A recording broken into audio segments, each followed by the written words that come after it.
Sejam todos bem-vindos de volta ao Pode Parla, um podcast que fala de assuntos relacionados com saúde, esporte, educação. Estamos aqui novamente eu, Celso Adame, Celso Underline nas redes, e Maurício Bizzi, seja bem-vindo novamente, meu parceiro. Nas redes sociais, é um prazer estar aqui com o amigo hoje. Tá? É isso aí, hoje a gente vai falar de um assunto interessante que a gente não... Eu falei, nós estávamos conversando agora e falando sobre esse esporte que é o esporte que é longe do nossa Parece dia a dia. longe, mas é tão perto, né, Celso? É verdade, vamos falar sobre isso um pouquinho. Não podemos deixar de agradecer aos nossos parceiros Digitaus, onde a tecnologia encontra arte, um laboratório de prótese odontológica digital que nasceu do seu DNA, tendo o digital como norte, né, Maurício? Isso aí, verdadeiramente digital, né, que emprega tecnologia para a produção das diversas técnicas odontológicas que precisa entregar aí, entregando para todo o Brasil. Nós somos suspeitos em falar porque a gente trabalha muito com a parte digital, né, Maurício? Então a gente fica naquelas, né, de torcer para que o laboratório sempre cresça, evolua. Isso e aí. E a odontologia digital cada vez fique mais forte. E convido a todos a seguir o canal do Dr. Celso Adame nas redes sociais aí. Falando em odontologia digital, isso é interessante. Além disso, SCAL na vanguarda da educação odontológica, uma escola de pós-graduação em odontologia, professores de renome nacional e internacional. Temos vários cursos aí, essa semana fechando mais um curso. Doutor André Pellegrini está vindo, enfim, tem vários professores muito sabidos, né, Maurício? Não é assim? É, isso. E você que queira, né, alunos de odontologia, profissionais da área, né, seja técnico ou cirurgião dentista, buscar um curso de aperfeiçoamento, de atualização, né, entre nas redes aí e veja o melhor curso para você. É isso aí. Bom, mas vamos falar um pouquinho apresentar o nosso convidado de hoje, como eu falei, um esporte que a gente não tem tanto contato, mas que me traz, assim, uma curiosidade grande, sabe? De querer entender. E hoje a gente vai... E muitas pessoas talvez não conheçam, que é o remo, né? O esporte... Canoagem. Canoagem.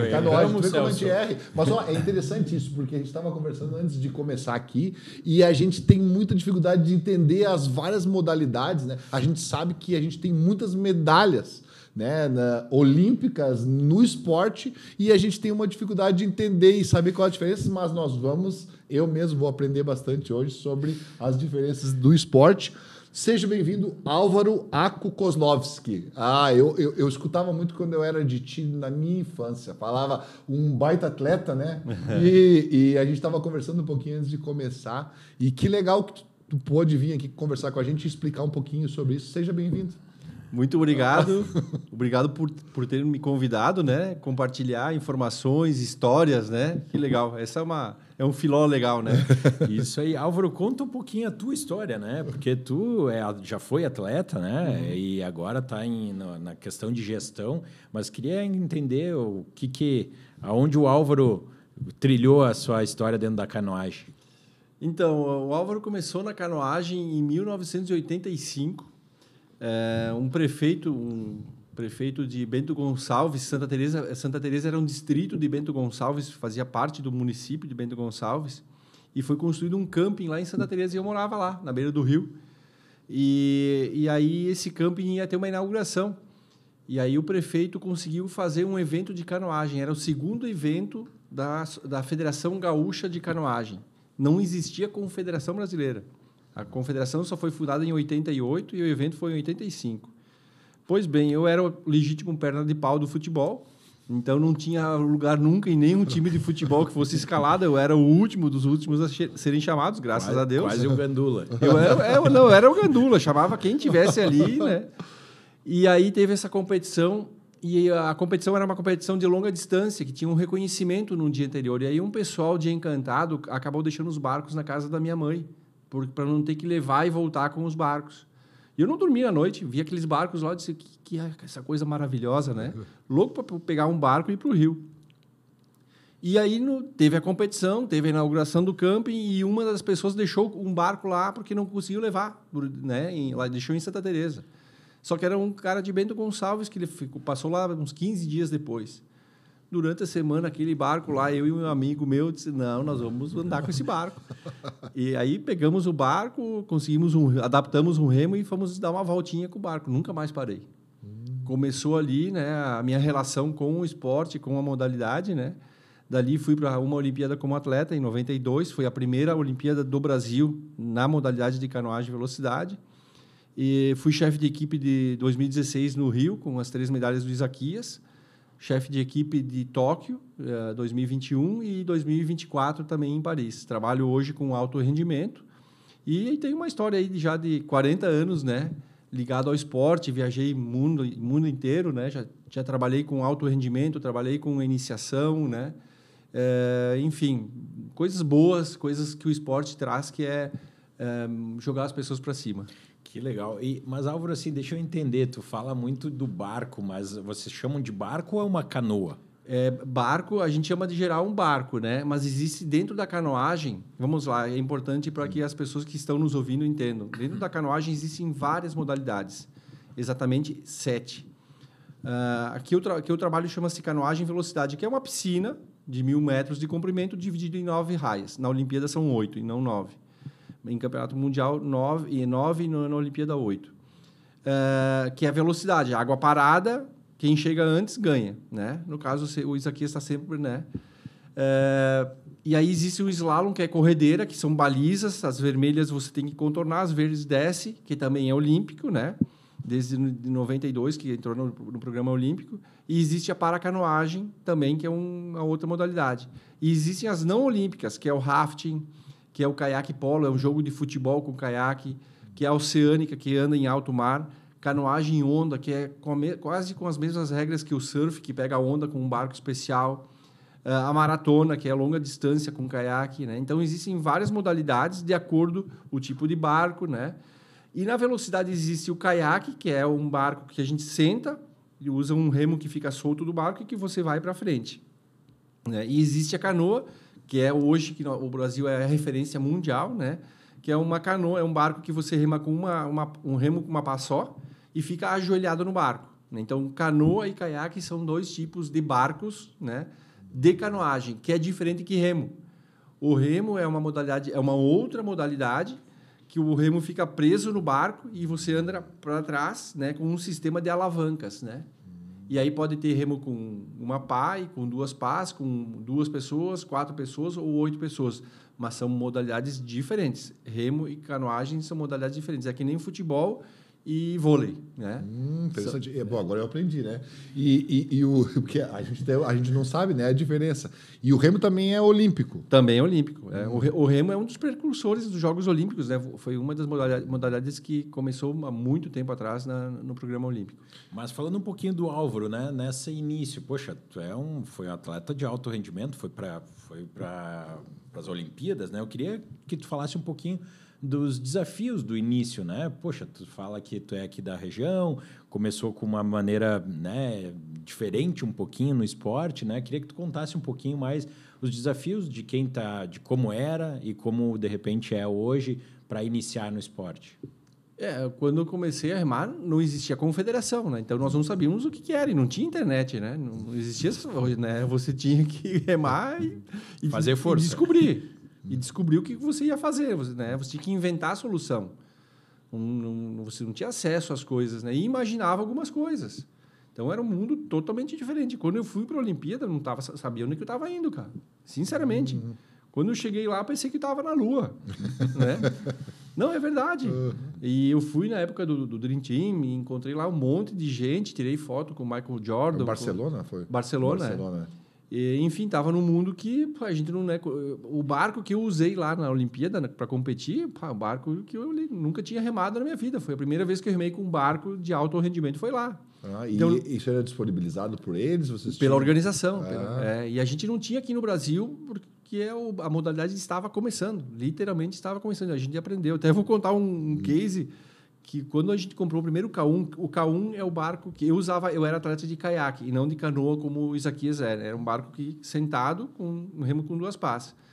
Quando a gente comprou o primeiro K1, que é o barco individual, que é K1 é para 1, K2 é para 2 e K4 para 4 pessoas. Quando compramos o primeiro K1, o barco chegou, foi um evento lá em Santa Teresa, né? Todo mundo esperando, o K1 tá chegando e tal, né? Teve até fogos né? Foi difícil comprar o barco, a gente não tinha dinheiro, era complicado naquela época, muito mais do que é hoje. Chegou o barco, a gente sentava no barco e caía, sentava no barco e caía. devolvemos o barco. Não O barco veio com tinha- falha, ninguém conseguia ficar com o barco. E aí o cara falou, olha, de fato é isso aí, cara, vocês têm que botar um pouco de água, tirar o banco, né? Porque é um barco que era muito instável, porque a velocidade é proporcional à estabilidade, né? Quanto mais instável, né? Instável, mais veloz o barco é. Então, era um barco difícil e que nós não sabíamos andar. E tivemos que aprender da pior forma possível. Não deixaram devolver, então. Não, aí o cara mandou de volta, disse, não, insistam que vocês vão aprender. Coloca um pouco de água no barco para ele afundar mais, né? Tiram o banco, o assento, que ele fica mais embaixo, você diminui o centro de gravidade dele, né? Para poder ter mais estabilidade. E a gente teve que ir descobrindo. Eu tive que fazer remo no começo, eu tive que fabricar meus remos, porque a gente não tinha dinheiro para comprar e não tinha tecnologia para fabricar, né? Então, assim, a gente iniciou a modalidade no Brasil e foi descobrindo. E assim, o pessoal fala, não, foi sofrimento. Não foi sofrimento. Foi uma descoberta legal, cara. Eu não conto a história como coitado, sabe? Nossa, meu Deus, sofreram. Que nada, a gente estava curtindo, né? Conhecemos o mundo, tivemos a oportunidade de participar e se entregar para a modalidade, né? E superar os desafios. Era isso que a gente fazia. Pô, eu quero ir para tal lugar. Vamos trabalhar, cara. Vamos treinar, cara. Não dormia, fazia rifa, sei lá, pedia para as pessoas, né?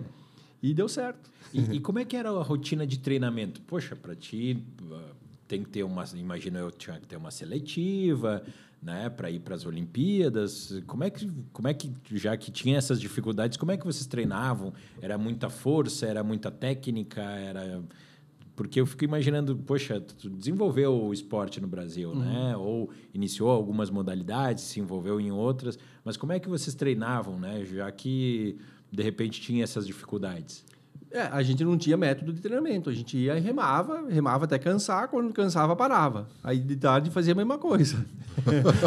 Mais ou menos assim. Não, porque se de repente não tinha competição, como é que tu ia se comparar ou ver alguém desenvolvendo, né? Ou tinha isso já? Eu pensava assim, eu tenho que remar mais do que eles, porque a gente não tinha outra coisa. Eu treinava em Santa Teresa que tinha correnteza. Então, o ideal era treinar em água parada.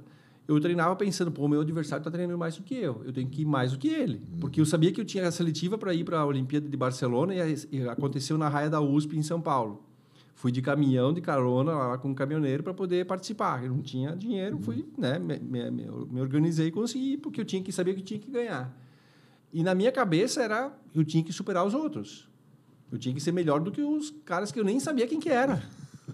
Olha que interessante. Eu não sabia quem que ia competir contra mim lá. Eu sabia que eu tinha que ser o melhor possível. Mas eles também não sabiam. Eles não sabiam. E foi de quem queria mais. Quem que desejou mais a vaga. Eu desejei mais do que os outros. E quantos foram para lá na época? Fomos em 3 atletas. Eu, Jefferson Lacerda, da Bahia, né? E o Sebastian Quadrin, que era de Minas Gerais, né? Então, fomos 3 brasileiros.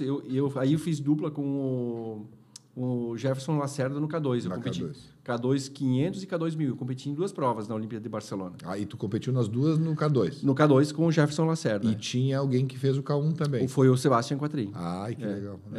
E como é que é essa experiência de Olimpíada? Porque a gente não tem noção, né? Deve ser um negócio fantástico, assim, tipo, um monte de outros esportes juntos. E troca de ideias. E o barco, tu nem sabia onde é que estava, e chega lá, o que eu vou fazer? Como é que era essa experiência estranha, diferente? Nós chegamos lá, a gente ia participar de uma competição antes de iniciar a Olimpíada, né? Para ter uma experiência, né? E numa cidade da República, era Tchecoslováquia ainda, não era hoje é República Tcheca, né? E Eslováquia. Quando naquela época, em 92, era Tchecoslováquia ainda, né? E aí a confederação naquela época comprou uma passagem de Barcelona, comprou uma passagem de trem de Barcelona para Praga. E não sei se vocês olham no mapa, isso aí é longe pra caramba. Longe, né? é longe. 2.000 quilômetros. 2.000 quilômetros. 2.000 e poucos quilômetros. Pô, a gente, beleza, vamos entrar num trem e vamos viajar. Só que era início das férias. Primeiro dia de férias na Europa, né? Chegamos para pegar o trem, tinha uma fila gigantesca. Nós tínhamos, não, vocês têm uma cabine e tal. Que cabine? Porque estava tudo lotado. Nós viajamos 4 dias chegamos de Barcelona, a gente viajou um dia para... Quer dizer, a minha viagem começou 2 dias de Caxias para São Paulo, de ônibus. Um dia de São Paulo, Guarulhos, Barcelona, e mais 4 dias, né? Então, fechamos aí 8 dias de viagem para chegar em Praga. Chegamos em Praga, agora vamos procurar Racice, que chama a cidade na República Tcheca. Aí começamos a procurar um mapa gigante, tudo era na mapa, não tinha, né? Sem Waze, sem Maps. Isso aqui não tinha. Era mapa. Né? E lá ninguém falava inglês. Era Tchecoslováquia, ninguém falava inglês, não tinha palavra, era só gestos, né? Aí achamos 5 cidades com o mesmo nome. Qual que é? Adivinha qual que foi a que nós achamos? A quinta. Nossa. Nós chegamos no domingo, quando a competição tinha acabado. Olha só. Não competiram? Não, chegamos depois. E o material, como é que ele tinha ido? Não, o material a gente só tinha o remo e o barco a gente ia pegar emprestado de alguém lá para remar, né? Mas isso vocês nem sabiam? Nem sabiam. Não nem precisou, não chegaram a tempo. Não, chegamos no domingo, o pessoal estava todo mundo indo embora, nós estávamos chegando no local da competição. A competição acabando, nós chegando. Nossa Senhora. Então, antes da Olimpíada, nem sabia. Nós ficamos 12 dias sem treinar. 12 dias sem treinar. 4 dias para ir, 4 dias para voltar para Barcelona depois. Dinheiro curto, porque a gente gastou o dinheiro, né? Sim. Aí, a comida regulada. Quando a gente chegou, aí voltamos, fizemos toda a viagem de volta de novo, né? 2.000 quilômetros de trem e férias na Europa. Quando começa as férias, é loucura, né? O pessoal passa frio no ano inteiro. Esquentou férias, todo mundo vai para o trem, né? A gente não imagina, né? Tipo, a gente vê as Olimpíadas na televisão e a gente não imagina que acontece esse tipo de coisa ainda, né? Isso foi no começo, né? Tá, hoje a situação mudou completamente. Hoje os atletas têm os melhores barcos, os melhores equipamentos. A nossa tecnologia do Brasil de treinamento é uma das melhores, né? Então, hoje, equipamento, condições de treinamento são top de linha, não falta nada. Fala um pouquinho da canoagem do Brasil hoje, como é que você vê, né, desde recursos de pessoas, perspectivas de futuros, né, campeões, né? Porque não... Hoje a referência é o Isaquias, né, que ganhou 5 medalhas. Hoje ele está junto com o Torben Grael como os maiores medalhistas da história. Tem chance de superar ele, mas talvez chegue junto à Rebeca com as 6 medalhas, né, é possível. Mas fora a história das 5 medalhas que o Brasil conquistou, a gente evoluiu bastante em várias linhas. A gente teve a felicidade com o projeto do Rio 2016, com o investimento que foi feito. Nós tivemos um legado diferente, que foi o legado de conhecer como se treina. Né? O Brasil contratou um treinador chamado Jesus Morlan, que veio para o Brasil e nos adotou. Né? Adotou e aí ele conquistou as 3 medalhas, mas junto com isso ele deixou o legado, a metodologia que ele desenvolveu ao longo do tempo. A escola do Jesus foi uma escola de um mix de muitos conhecedores do esporte mundial, do esporte de canoagem mundial. E o Jesus era um cara mais fechado, difícil de passar a metodologia. E hoje, quem tem metodologia, você sabe que tecnologia e informação são o diferencial, né? E o Jesus tinha isso e provou isso no Rio, né? Ele ganhou essas medalhas, né? O Isaquias foi o único atleta até hoje na história que ganhou 1.000 metros, né? Vamos lá, fisiologicamente falando, 1.000 metros e ganhou 200 metros.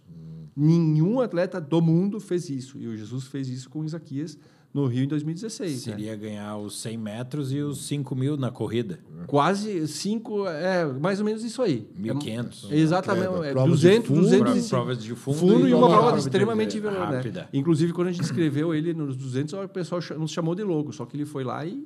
Né? E esse Jesus, ele era técnico da Espanha, mas ele teve professores do leste europeu. Ele era um cara que... Um estudioso, não era professor de educação física, ele era economista e era muito amigo do Bernardinho. Né? Veio a falecer em 2018, né? Teve um câncer, faleceu, e no final, antes de falecer, ele deixou essa metodologia para um treinador brasileiro, né? O Lauro de Souza Júnior, que é o nosso treinador, nosso head coach hoje, e está dando sequência ao trabalho do Jesus. Não só o trabalho, mas as medalhas também, né? Lado muito legal dessa história é que hoje o Lauro botou um tempero brasileiro nessa metodologia, né? Então, o que ele fez? Ele não se conformou só em pegar uma metodologia e replicar. Ele botou um tempero dele, né? e principalmente uma visão mais aberta. Hoje nós temos uma base muito grande, né? Então, isso aqui com certeza um dia vai parar, mas nós temos uma geração de novos atletas campeões mundiais, né? O ano passado, o Matheus, lá da Bahia, ganhou 3 medalhas de ouro no Mundial Júnior, né? O Lucas também foi campeão mundial júnior lá na Bulgária. Tem uma competição que é a nossa grande referência a nível mundial, que chama-se Olympic Hopes, que é um campeonato mundial das categorias de base, e hoje nós estamos entre os 3 melhores países do mundo no quadro de medalhas, né? Enfim, nós temos uma base, nós temos um futuro muito promissor, muito empolgante, né? Muito empolgante, e isso é legal. A gente começou legal em 2016, foi muito bem em 2021, 20 foi legal, podia ter sido melhor, mas a gente vê que é possível mais lá na frente a gente continuar trazendo medalha, porque a continuidade das medalhas no programa olímpico, né? Em 3 ciclos olímpicos a gente conquistou 3 medalhas, nos leva a também ter investimentos melhores, né? Isso acaba atraindo investimentos melhores para a modalidade. E a gente tem tido esse sucesso, e esse sucesso não é por acaso. Esse sucesso não é por acaso, é em cima de muito estudo, muito conhecimento, que não é só nosso, do Brasil, e sim vem desse legado que o Jesus Morlan nos trouxe e que o Lauro está sabendo conduzir brilhantemente aí com a equipe, com os outros treinadores. Hoje nós temos uma equipe de treinadores, não é? Né? Temos equipamentos top de linha, temos já uma base lá na Europa com equipamentos, né? Já temos... já está melhorado. Não precisa viajar de trem, pode ir de avião. A organização mudou completamente. Os atletas chegam e têm tudo o que precisam. Quem são os nossos maiores adversários, vamos dizer assim, dentro dessa linha de canoagem? Hein? Nessa metodologia somos nós mesmos, né? O desafio, as modalidades que são gerenciadas pelo cronômetro, que é a gente saber o tempo que vai ser feito, o desafio somos nós mesmos. Pensando assim, numa linguagem, né? É claro que a gente sabe que a Alemanha, a Hungria, alguns países, a China vem crescendo muito, né? Olho na China, em todas as modalidades, né? Mas, assim, a canoagem, por sabermos que a gente poder acompanhar os tempos, os índices dos outros países também, o foco está em como nós conseguimos nos melhorar. Entendi. Esse é o grande desafio. Como nós conseguimos buscar detalhes dentro do que a gente vem fazendo para poder chegar, por exemplo, num tempo 1 segundo, meio segundo, 1 segundo e meio abaixo do que a gente vem fazendo, né? Porque ganhar medalha é muito difícil. Ganhar medalha na Olimpíada, gente, eu vou falar para vocês, é um desafio. Mas continuar ganhando medalha é muito pior, cara. É muito pior, porque você lida com situações diferentes que você nem imagina. Né? E uma delas é ego, é problemas com patrocinador, enfim, né? Então, você continuar no quadro de medalhas é complicado. Para quem vai começar na modalidade, por exemplo, porque eu imagino assim, eu quero jogar basquete, eu vou lá no colégio, eu quero jogar vôlei. Então, são os acessos mais fáceis, né? Existem centros de treinamentos de canoagem no Brasil, uma criança que nem tu fosse lá e pegou emprestado o barco e ele queira fazer isso, né? Onde que ele vai? Sei lá, eu quero pegar meu filho, eu quero levar ele para canoagem, ele diz, eu acho interessante. No Brasil inteiro existem centros de treinamento, cada cidade tem a sua. Como é que as pessoas começam no esporte? A canoagem não é um esporte que tem como vôlei, futebol, futsal, basquete em todos os lugares do Brasil. Não são todos os locais que têm canoagem. Aqui em Caxias do Sul tem. E como funciona o processo? Existem os clubes, as associações ou entidades, por exemplo, tem o Clube de Regatas Flamengo, né? Tem um departamento de canoagem, que é digamos assim, um clube mais rico, né?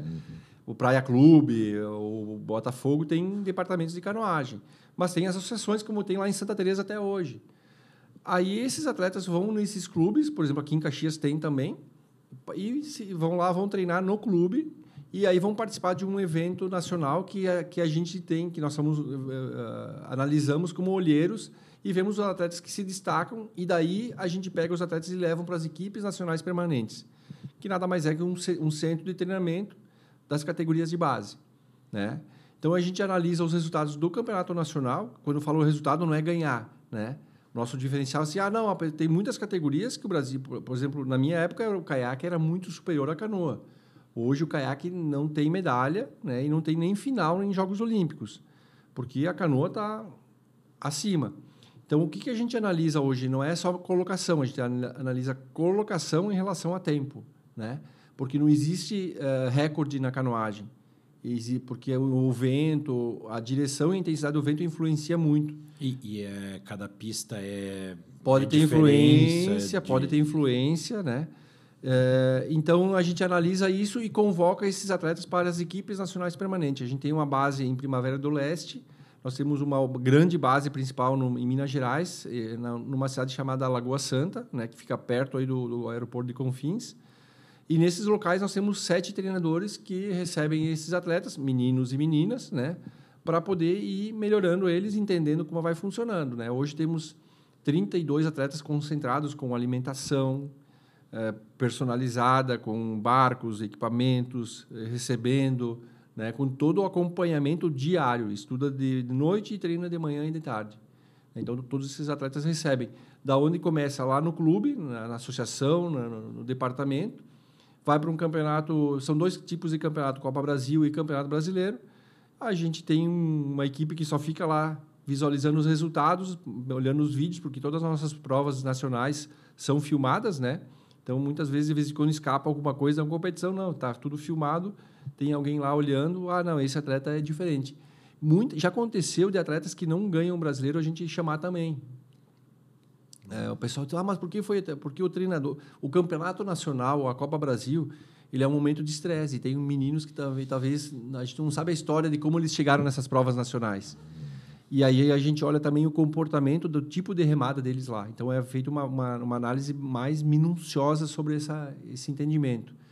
E melhor do que isso, que eu acho que é legal na equipe técnica que a gente tem hoje, que é feita uma conversa com os treinadores dos clubes. Né? Então, como é que é a história desse atleta que está se destacando? Né? Como é que é o comportamento dele?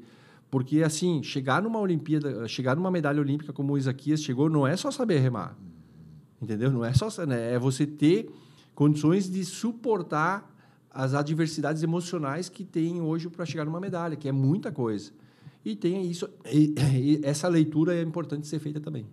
E quais são os maiores desafios para desenvolver, de repente, ainda mais essa canoagem no Brasil, né? Hoje, com as medalhas, certamente os recursos são mais acessíveis, né?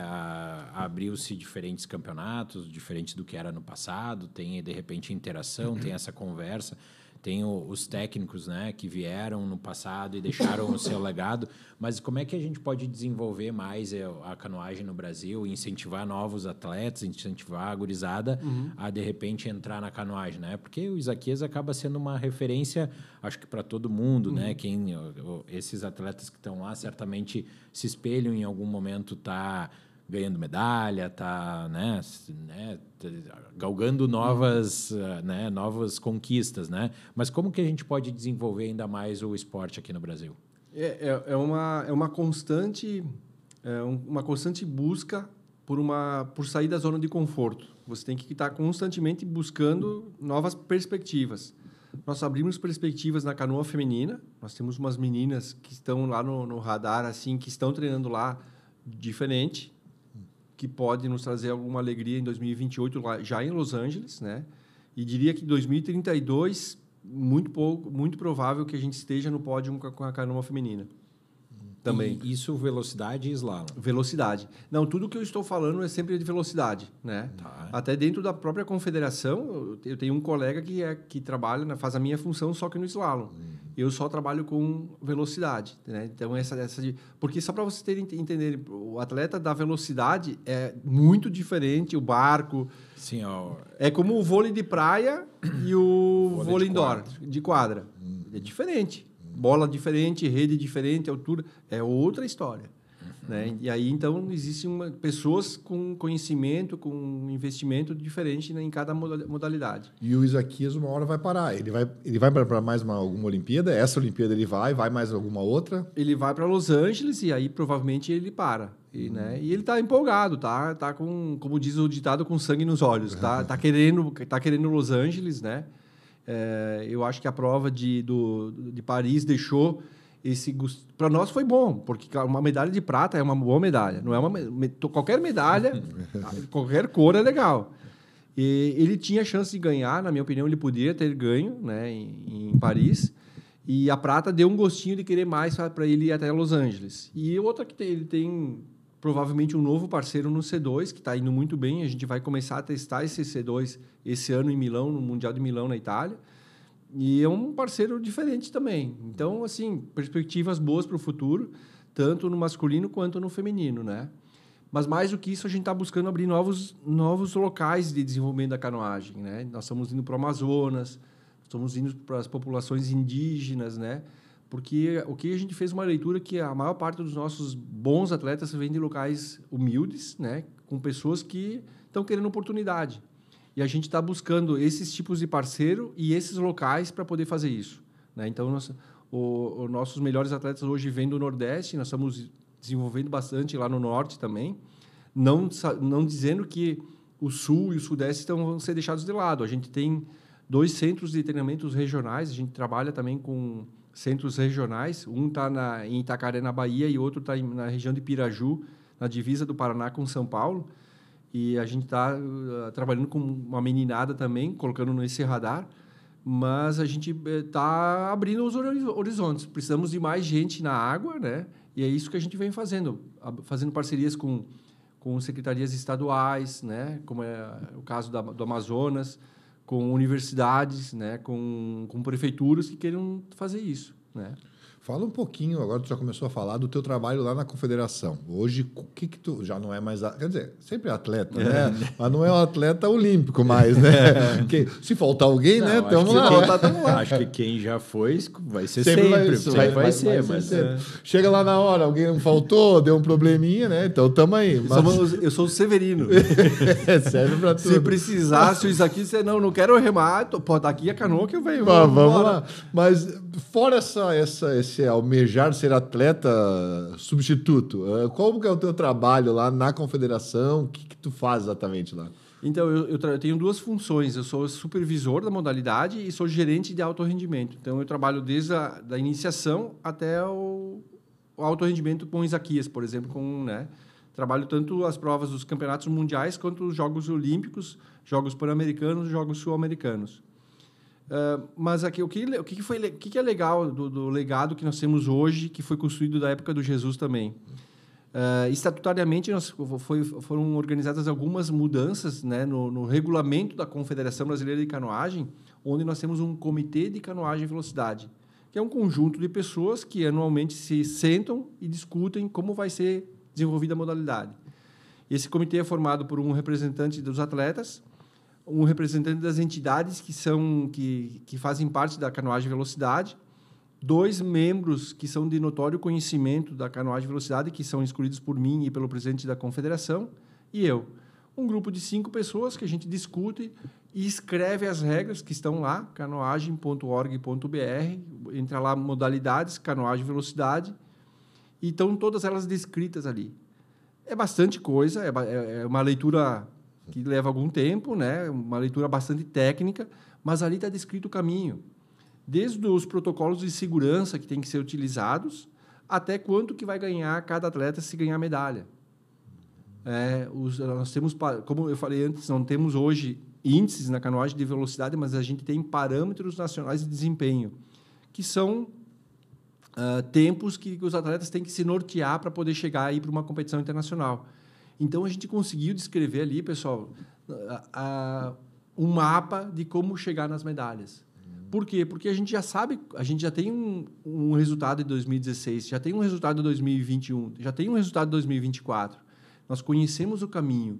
Não é mais uma metodologia que talvez dá certo e talvez dá errado. Então, nós temos um conhecimento e ele está ali. As pessoas podem acessar, né? É claro que tem o afinamento que não está descrito ali, né? Da parte do treinamento, o Lauro tomou cuidado de não mostrar e não entregar o ouro para o bandido, né?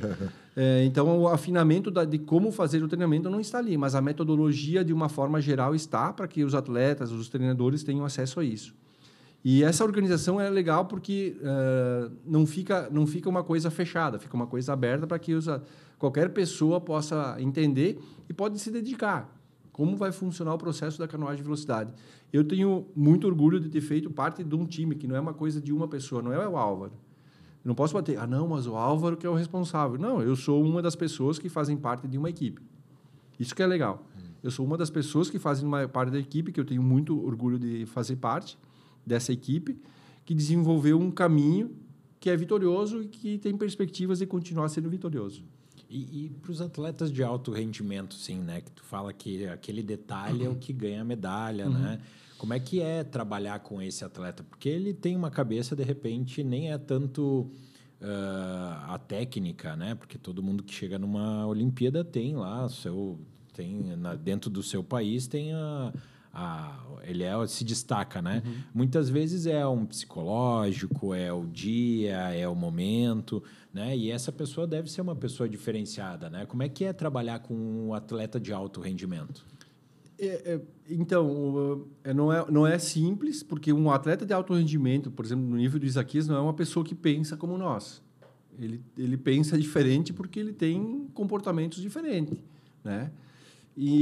Mas cada um tem particularidades. A gente não pode pegar Isaquias como regra e aplicar para o Gabriel, ou para o Lucas, ou para o Matheus, ou para o Lohane, né? Então, é uma análise individual de cada perspectiva, de cada realidade, né? Para poder aproveitar. O Isaquias é um cara com uma inteligência competitiva diferente, é um cara fora da curva. Eu sou testemunha, presenciei coisas deles assim, fora do normal, né? E ele não vai ter um segundo Isaquias. Não vai ter um segundo Isaquias, é só Isaquias. Então, se a gente usar ele como referência nessa perspectiva emocional, comportamental e tal, estamos cometendo um grande erro. O Gabriel, o Lucas, a Lohane, a Maria, eles têm que ser tratados de forma diferente. Por isso que a gente tem uma equipe multidisciplinar que nos dá apoio. Temos lá, sim, psicólogos, a gente tem professor particular para dar aula no contraturno, aula de reforço escolar, a gente tem fisioterapeuta, temos médico, né? Temos uma equipe que está ali assistindo, treinadores, auxiliares técnicos, né? Que está ali assistindo o pessoal, analisando, né? E tentando preencher essas lacunas, que todo atleta tem lacunas que precisam ser preenchidas, né? Na época do Isaquias e do Elon, que foram os primeiros medalhistas olímpicos, eles não queriam ter essa interface com um psicólogo. Hoje a gente tem. Os atletas estão aceitando. Então, são tempos diferentes, são atletas diferentes, são realidades diferentes, e a gente vai tratando com essa visão individual e não com botar, não, vai ter que ser todo mundo igual ao Isaquias, né? Não, seria um erro grande e a gente poderia fechar as portas para muitos atletas. E falando desse case, né? Ele tem equipamentos, eu fico imaginando, eu gosto de usar meu tênis, né? Eu vou lá, jogo meu futebol, meu basquete, né? Corro, eu gosto de usar os meus equipamentos. Ele tem um equipamento, eu não digo personalizado, porque certamente dentro do esporte tem regras, tem tamanhos, né? Mas ele tem algum diferencial no equipamento dele que dá para ele um resultado maior do que os outros? Existe essa personalização? Porque eu não sei se é assim que funciona. Não, a pergunta é bem correta. Sim, como eu falei antes, o Isaquias tem uma sensibilidade na remada que tanto o barco, o remo é igual, ele não muda, mas o barco tem muitas adaptações dentro da regra. Tem que ter 5,20, 14 quilos e algumas dimensões de largura, né? Que aí, quando vai competir, tem alguém lá que confere isso tudo. Mas existem adaptações, como o Isaquias é um atleta com sensibilidade diferente, né? Ele faz algumas adaptações, o barco dele sim é personalizado. Tipo peso? Não, o peso tem que ser 14. Mas aonde que vai botar o peso? Sim, para distribuir. Aonde que ele vai ficar mais reforçado? Então, a gente vai para a fábrica, onde fabrica os barcos, lá em Portugal. Ele passa lá uns dias, ele e o treinador, eles fazem testes. Olha, nós queremos o barco assim, assim, assado. Né? Então, o barco é feito com algumas coisas. E o Isaquias é o único que... eu conheço alguns atletas que fazem isso. Lisa Carrington, da Nova Zelândia, também tem um barco... Eles usam o mesmo fabricante que nós, né? E eles vão lá e fazem a mesma coisa que a gente. Ela tem 8 medalhas de ouro em Olimpíada, né? São barcos que são atletas que têm sensibilidades diferentes, né? De exigências diferentes, né? E é uma coisa que a gente vai estudando, cada caso é um caso, né? E de onde é que vem os recursos que vocês têm disponíveis para trabalhar isso, toda essa estrutura grande que tem? Eu vejo também que tem alguns atletas que têm, que são do Exército, não sei se na canoagem tem alguns que também eles acabam incorporando um pouquinho o salário para poder, né? Porque eu acho que é interessante isso, o Exército tem esse programa que traz atletas de alto rendimento. E os outros recursos todos, porque a gente vê que a estrutura é muito grande, a gente nem tinha noção de tudo isso, né? Sim. Mas onde é que são esses recursos todos aí? Como é que eles são divididos? Como é que vocês orientam o que vai gastar em que lugar? É uma estrutura grande, né? Mas o nosso recurso, a maior parte dele vem da Lei das Loterias, né? O que é a Lei das Loterias? É um fundo que, de acordo com a movimentação da lotérica, é repassado para um fundo do Ministério do Esporte e que isso é 10% dessa movimentação. E aí 7% vai para o Comitê Olímpico Brasileiro, 2% para o Comitê Paralímpico Brasileiro e 1% para o Comitê Brasileiro de Clubes, né? Nós acessamos recurso via Comitê Olímpico do Brasil, a parceria é COB, CBCA-COB. O COB tem um sistema, também, claro, como eu falei antes, existe uma APA de como buscar o resultado, o COB nos fornece um mapa de como chegar a aumentar nosso recurso também. Nosso recurso da confederação como um todo iniciou em 2016 com 3 milhões e 600 mil reais e hoje está em 15 milhões em virtude das medalhas. Então, existe uma forma de melhorar o acesso ao financiamento com a melhoria dos resultados, né? É claro que se você não tem lá no início alguma coisa, né? Então, existe um básico que a Lei das Loterias fornece, né? Mas com o básico a gente conseguiu aproveitar esse pouco e chegar nas medalhas. A Olimpíada do Rio teve muito investimento. A gente tinha um patrocinador, né, grande na época, que, na minha opinião, ficou pouquíssimo aproveitado, foi muito dinheiro desperdiçado. Tenho críticas assim enormes com relação à forma como foi feito. E eu acho que hoje, se nós tivéssemos aquele dinheiro, nós poderíamos estar voando, né? Se a gente tivesse liberdade técnica para investir, né? Que as pessoas que vão investir não têm envolvimento político e sim intenções técnicas, né, de como investir. Seria muito diferente. Mas, felizmente, o nosso legado foi a questão que eu falei anteriormente. Esse é o panorama geral da Lei das Loterias.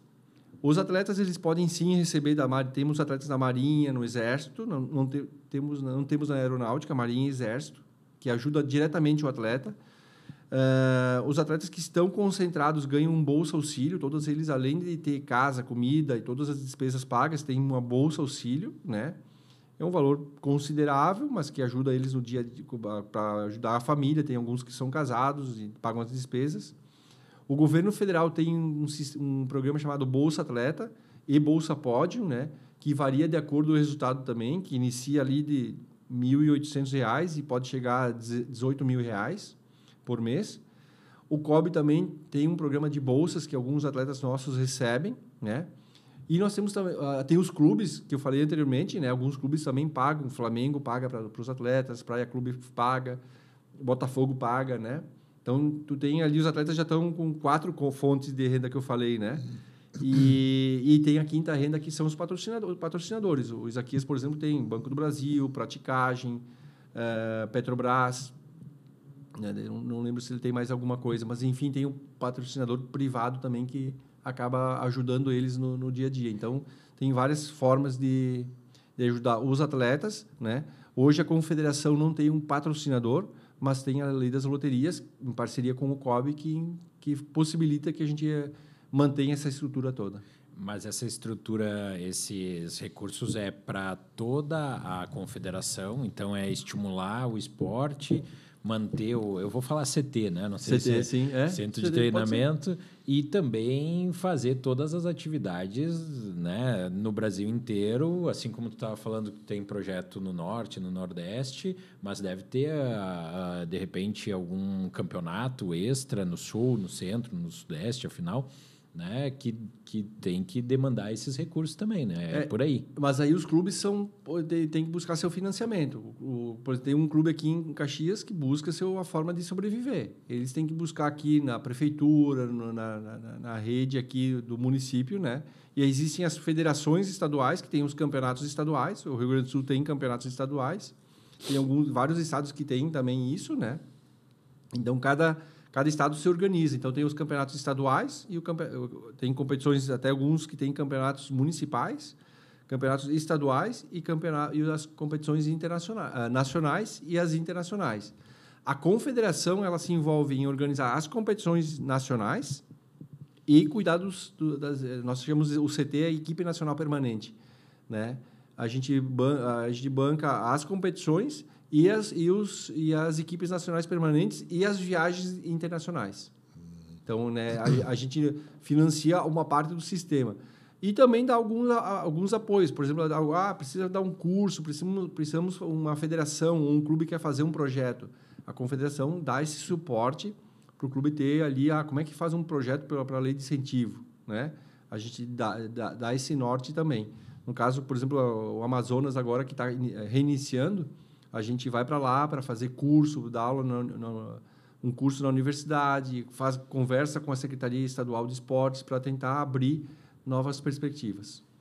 Daqui para frente, como é que vai ser a canoagem? Assim, a gente vê que a tecnologia vem melhorando alguma coisa. Como tu falou, eu comecei a pensar, né? Tu falou em tamanho, em peso. Como é que a gente melhora isso aí? A tecnologia vai melhorar esse barco? Vai ter outros materiais, não pode ser mais leve, não pode ser maior, não pode ser menor.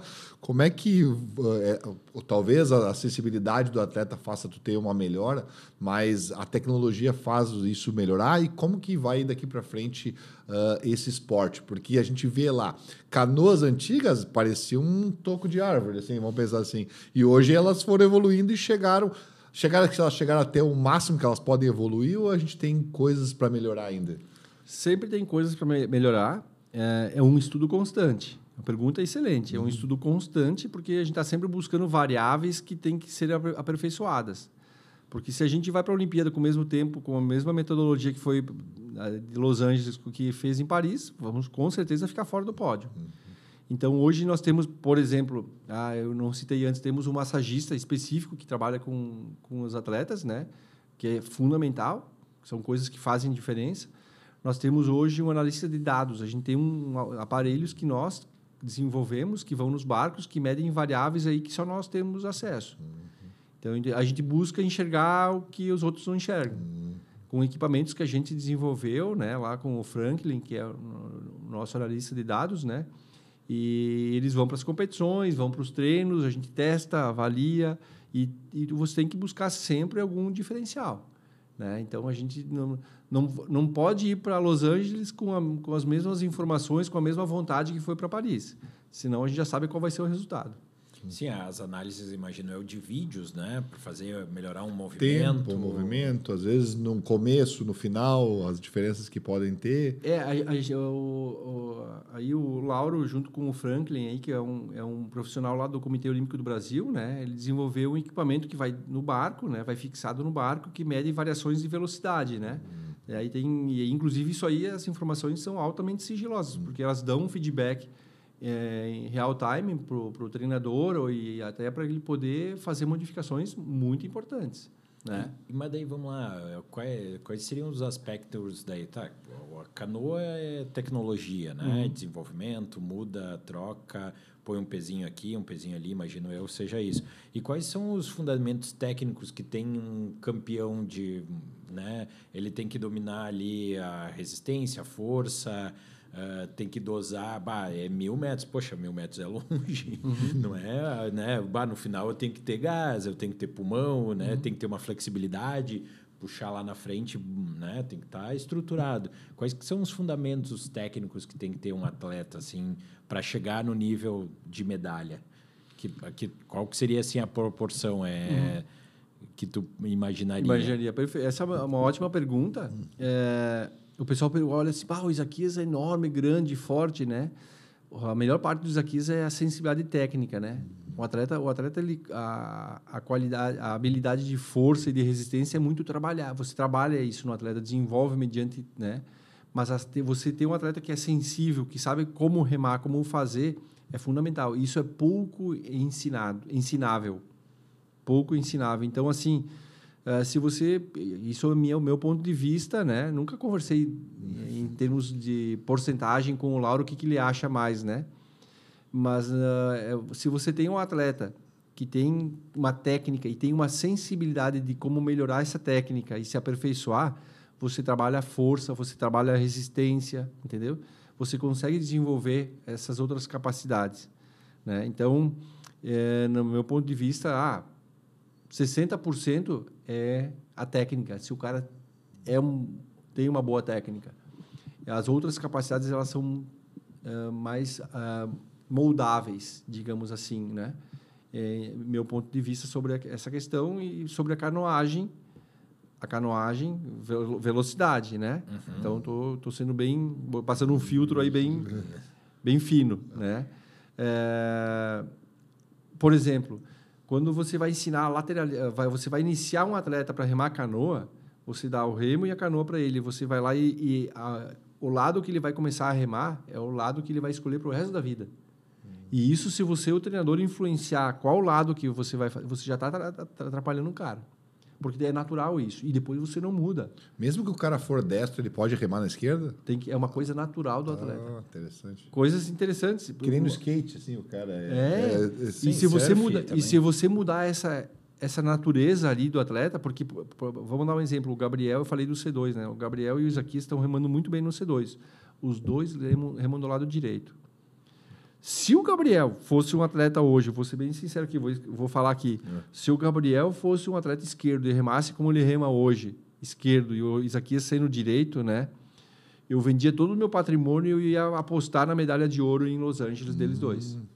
Ninguém ia ganhar. Eu já diria, a medalha é deles, podem entregar a medalha hoje. Porque os caras são uns animal no C1 500. No C2 500, com os dois caras que são, na minha opinião, são os melhores do mundo hoje, vão ganhar a Olimpíada tranquilo. Entendeu? Mas não é tranquilo, mas vão ganhar. Mas desculpa, eu tecnicamente fico imaginando.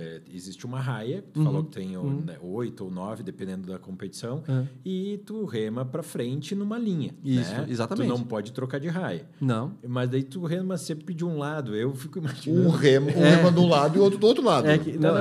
Mas o seu... Ele tá falando que... Não, ótima pergunta. Porque daí, tipo assim, eu tenho que remar de um lado um pouco, senão ele vai um pouco para lá, eu tenho que remar um pouco para cá. A terceira já ganhou estrelinha, ó. Terceira pergunta com fundamento. Se não, a canoa... Bom, na minha humilde, eu ia remando de um lado, eu vou pro lado. Terceira pergunta. Na remada, a remada, quando ela termina, tem um J. Então, isso aqui é rema do lado direito. Então, quando ele termina com a remada, ele tem que fazer um J para o barco não ir para o outro lado. É dentro da técnica. Exatamente, essa é a técnica. Então ele rema sempre do mesmo lado? Ele fica remando só do lado direito.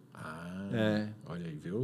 Mas ao final da remada ele dá uma consertadinha. Ele dá uma consertada, tem que fazer um J para o barco não ir para o outro lado. Senão, se ele vai remar só de um lado, o barco vai para o lado esquerdo. Ele tem que fazer um J. Por isso que na canoa tem uma influência muito grande da lateralidade do vento. Tem uma influência muito grande do vento que vem a favor ou contra, né? Aí de acordo com o peso do atleta. E em relação à lateralidade também. Porque, vamos lá, o Isaquias é destro. Se o vento vem do outro lado, ele perde do lado esquerdo, ele perde ele tem que gastar menos energia para segurar o barco em linha reta. Que o vento vai empurrando. Agora, você vem do lado direito, tá ferrado. Aqui, ó. E na sua grande maioria, nas competições, isso independe. Tu não tem o campeão são mais campeões destros ou tem algum vento limite para competir? Não, já aconteceu na Olimpíada da Austrália, em 2000, as provas foram paradas durante 2 horas porque tinha muito vento. Mas os ventos que prejudicam mesmo são os ventos laterais. E aí, o que a gente faz? Antes da Olimpíada, a gente já sabe onde vai ser a competição, a gente compra os dados de alguma estação meteorológica próximo da raia e estuda, né? Felizmente, não sei como é que vai ser lá na West Coast, em Los Angeles, né? Felizmente, todas as Olimpíadas, no momento da prova, nas finais, não tinha vento e não houve interferência nas finais, na final olímpica. Então, não houve uma interferência nem positiva nem negativa. No Rio, uma curiosidade, né? Quando eu estava do lado do Jesus, quando a gente chegou na raia, que era a final do C1000, do Isaquias contra o Brandon, porque a gente já sabia que era alemão e brasileiro que iam lutar pela medalha, né? O Jesus falou, perdemos uma medalha de ouro, porque tinha vento contra. O vento estava de frente. O Isaquias é um atleta leve, rápido, né? A nossa chance é que o vento estivesse nas costas, né? Ou então que não tivesse vento, mas vento contra um alemão de 2 metros de altura, forte e gigante. Ele consegue vencer a barreira do vento, que é uma resistência, né? Porque tem mais massa muscular. Né, mais grande. Mas daí o vento não segura ele também? Não, segura também, mas ele tem mais massa muscular do que o Isaquias, é mais pesado e vence com mais, porque ele tem carrega. Agora, se ele tivesse com o vento nas costas, com uma prova mais rápida, o Isaquias ia dar trabalho. Mas tu estava do lado de Jesus, não tem como dar errado, entendeu? As coisas não podem dar errado do lado de Jesus. Mas aí, outra pergunta, e se nós estamos em dois, na canoa com 2 pessoas, um vai remar para cada lado, e eu não posso remar os dois de um lado só e os dois corrigindo, não? Não, mas não tem como trocar o lado que rema. Não, mas os dois ali remam do lado direito, né? Então, se os dois remassem do mesmo lado e vão os dois fazendo o J, olha ali, ó, não é uma ideia? Mas gasta mais energia para corrigir. Acredito, sim. Eles estão no feminino tem muitos barcos, C2 feminino, muitos barcos remam do mesmo lado. Só que é uma prova mais lenta. No masculino é muito rápida a prova, gente. Eu não conheço hoje um barco a nível mundial que é finalista que vai remar. Eles são os únicos. Que vão remar do mesmo lado. Mas eles não vão fazer a dupla dessa. Vão fazer dupla. Remando no mesmo lado. Vão competir o Mundial esse ano em Milão remando no mesmo lado.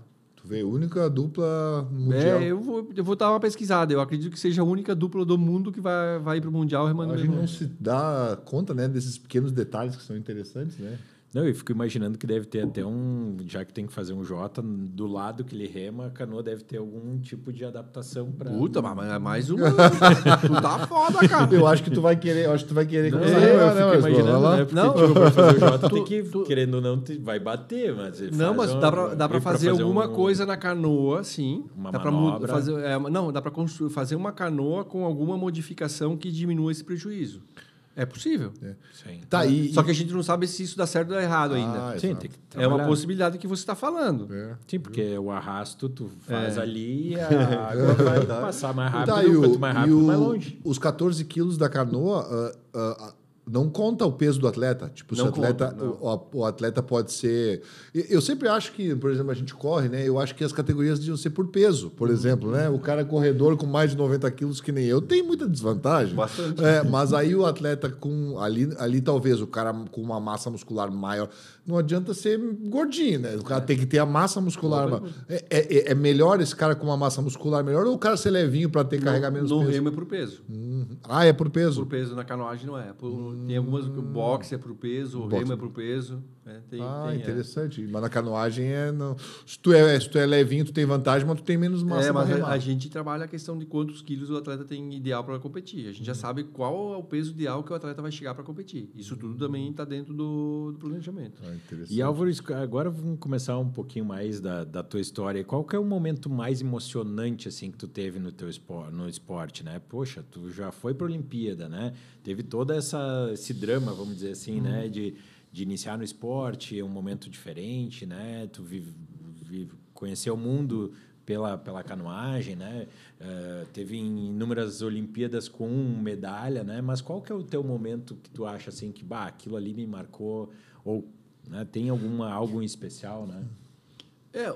O resultado, você ganhar, por exemplo, a gente ganhou medalha de ouro lá em Tóquio, né? É legal pra caramba, né? Sem dúvida. É legal, é um momento assim, né? Você chegar num ouro olímpico, né?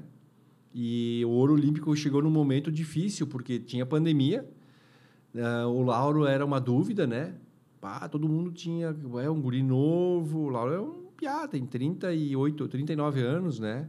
Hoje, naquela época ele era uma dúvida, e aí né? Então a gente ficou cheio de dedos, né? Então, em termos de resultado, putz, que a medalha de ouro, sim, foi um momento diferente, né?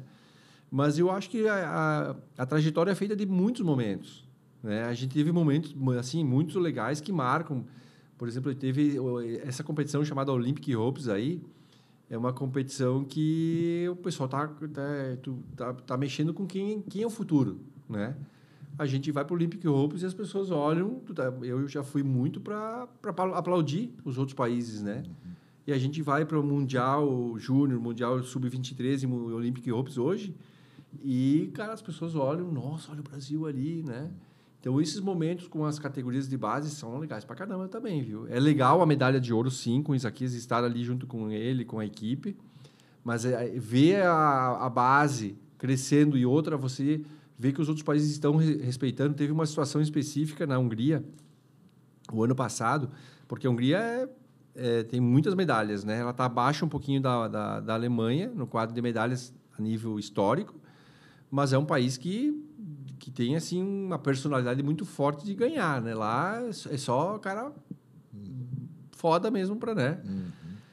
E o ano passado, quando terminou a competição, o Severino da Hungria, né, veio lá na nossa tenda. Vocês tinham só... Nós estávamos com 6 atletas, ficamos em terceiro lugar no quadro de medalhas, eles tinham 38. Né? Como é que... O que vocês estão fazendo? Parabéns. Pô, eu disse, cara... O cara vinha lá nos cumprimentar, o cara da Hungria cumprimentar, que ele nem sabia, uma vez, nem sabia que a gente existia, cara. Pô, que legal, cara.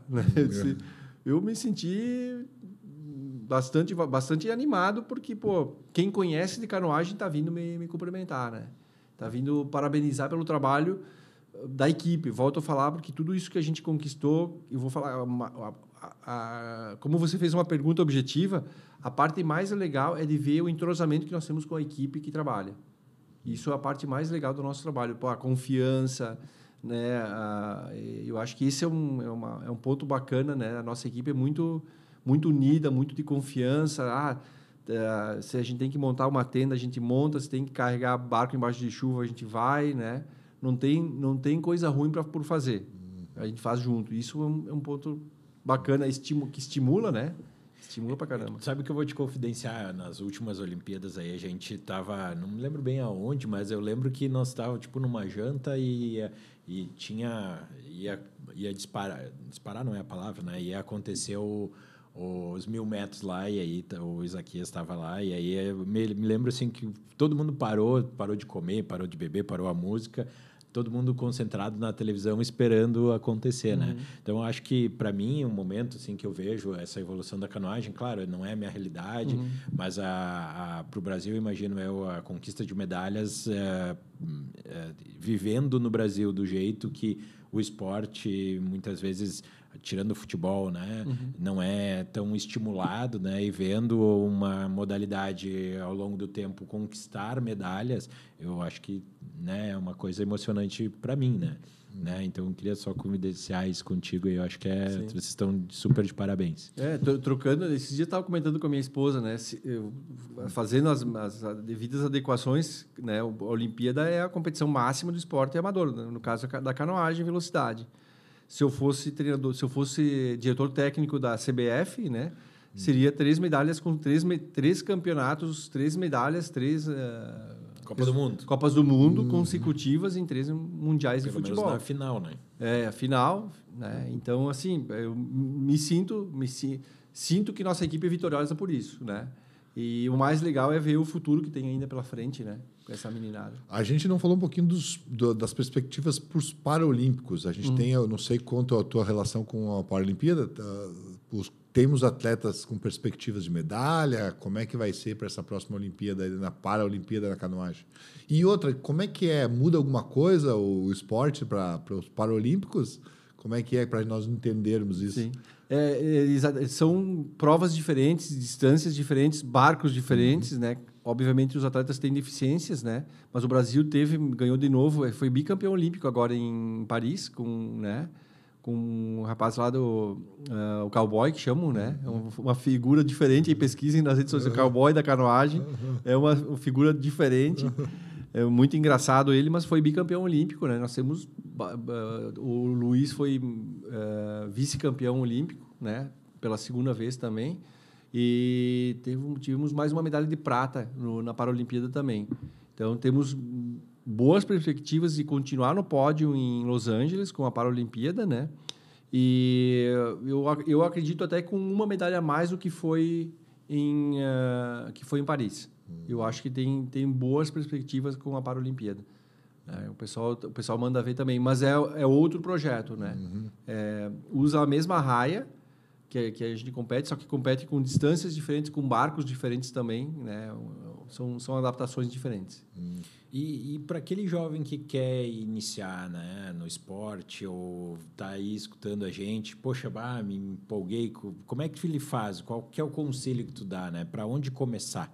Né? Ele procura, de repente, alguma associação, algum clube que tenha uma regata, né? Como é que inicia no esporte canoagem? Aqui em Caxias tem um projeto mantido pela prefeitura que chama Navegar, né? Caxias Navegar, então que é gratuito, né? Então, não é muito difícil, né? É claro que exige esforço porque não é fácil como você estar numa quadra coberta, né? Ou com o frio, com a chuva. Tem uma exposição mais difícil do que as modalidades convencionais, né? Então, o número de adeptos é menor. Mas aqui em Caxias tem essa possibilidade, né? E tem uma associação também que tem uma equipe que participa de competições, né? E fica lá no SESI, né? É a Associação Caxiense de Esportes Náuticos. E tirando Caxias, nossa microrregião, para quem está nos escutando no YouTube, né, no mundo, né, a gente está no Rio Grande do Sul, mas tirando assim, qual que seria o conselho, né, para de repente, aquela pessoa que está lá no Amazonas, lá está com 20, 30 graus, né, e quem que ele deve buscar ou qual que é a ideia desse jovem para ele iniciar no esporte? Então, o ideal é procurar alguma associação, algum clube que tenha a prática, né?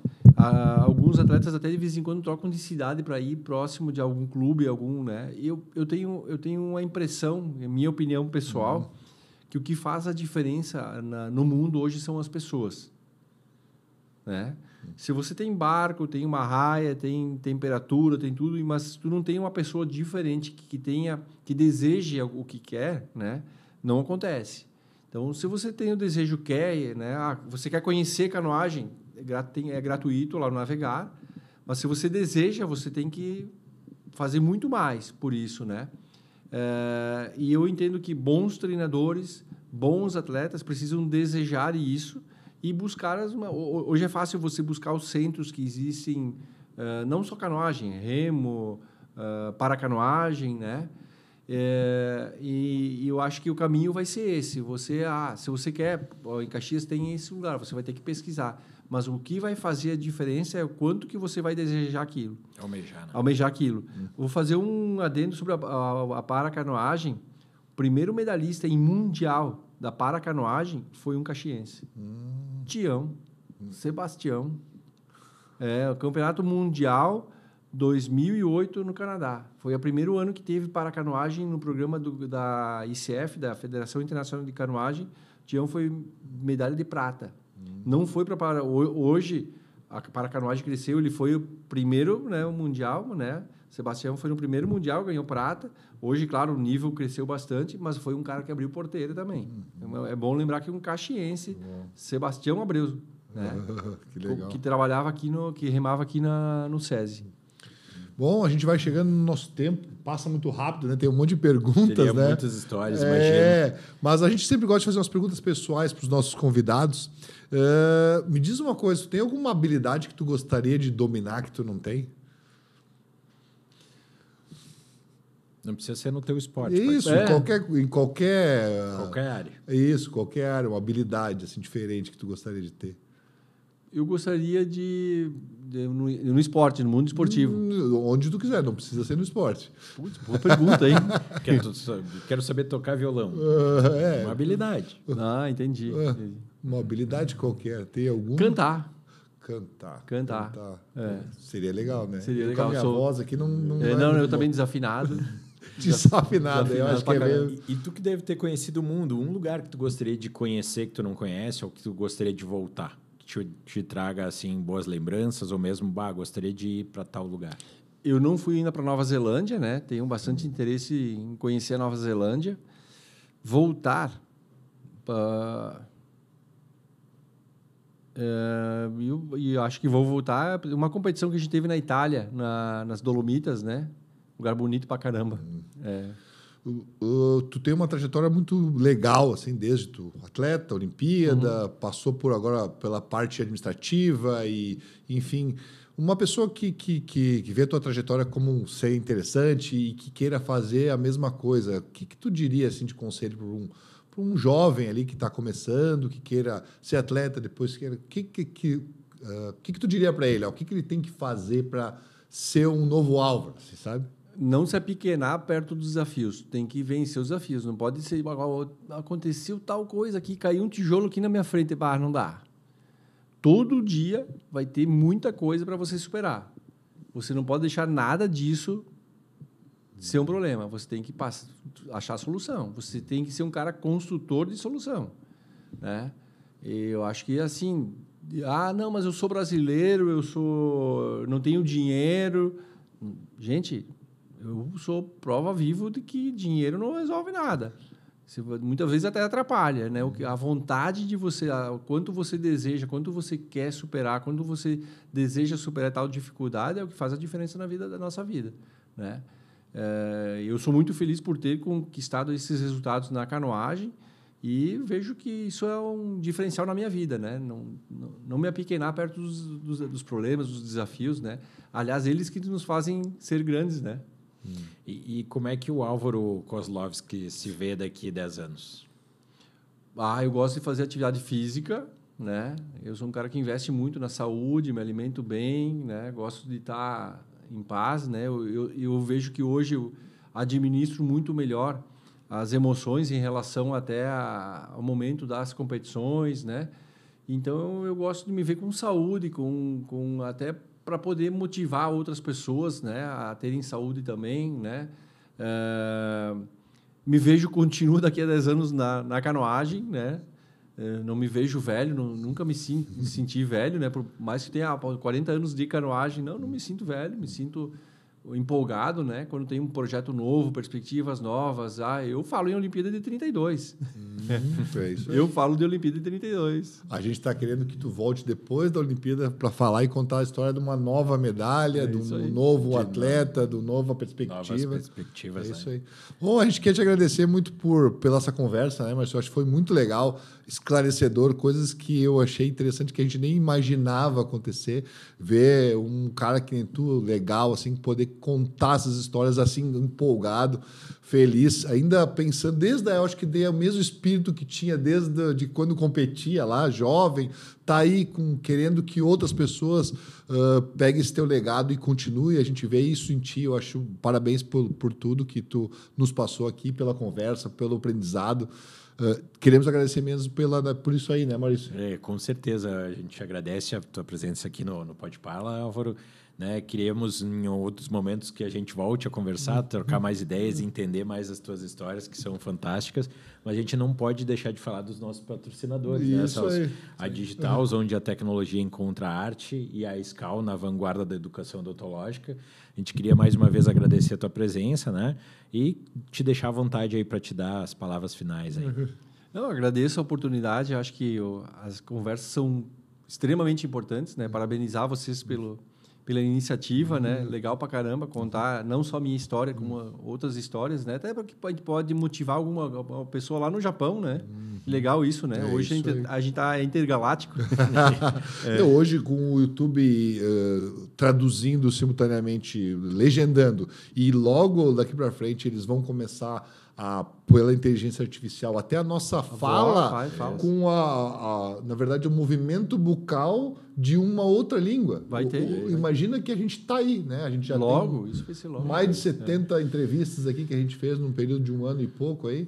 A gente está bem feliz, né, por poder divulgar esse tipo de coisa. Eu acho que é legal mesmo. Conseguir convidar pessoas como você. A gente fica muito... E o bacana dessa história toda, por mais tecnologia que a gente tem, o que é um diferencial que eu falo, né, que é o que eu falei antes, né? O diferencial é um trabalho de equipe, sabe? A gente tem que pensar no mundo que se une. Um time quer ganhar, tem que ser unido.